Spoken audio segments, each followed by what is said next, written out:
ஆந்திர மாநிலம் உருவானது. 1953 அக்டோபர் 1 மொழி அடிப்படையில் உருவாக்கப்பட்ட இந்தியாவின் முதல் மாநிலமாக ஆந்திர மாநிலம் உருவானது.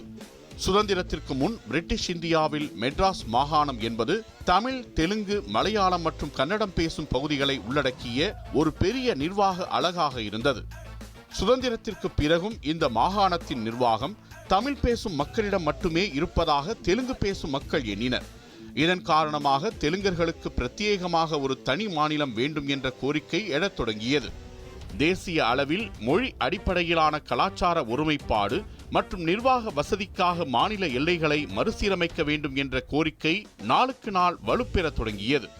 தெலுங்கு பேசும் மக்களுக்காக தனி மாநிலம் கோரி 58 நாட்கள் உண்ணாவிரதம் இருந்த காந்தியவாதியான பொட்டி ஸ்ரீராமுலு டிசம்பர் 15, 1952 அன்று உயிர் நீத்தார். இதையடுத்து மொழிவாரி மாநிலம் கோரும் போராட்டங்கள் தீவிரமடைந்தன. போராட்டங்களின் தீவிரத்தால் மத்திய அரசு உடனடியாக செயல்பட வேண்டிய கட்டாயம் ஏற்பட்டது. இதைத் தொடர்ந்து அப்போதைய பிரதமர் ஜவஹர்லால் நேரு டிசம்பர் 19, 1952 அன்று தெலுங்கு பேசும் பகுதிகளை கொண்ட ஒரு தனி மாநிலம் உருவாக்கப்படும் என்று அறிவித்தார்.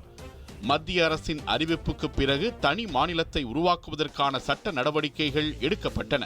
மெட்ராஸ் மாகாணத்தில் இருந்த தெலுங்கு பேசும் 11 மாவட்டங்களை பிரித்து அக்டோபர் 1, 1953 அன்று ஆந்திர மாநிலம் உருவாக்கப்பட்டது.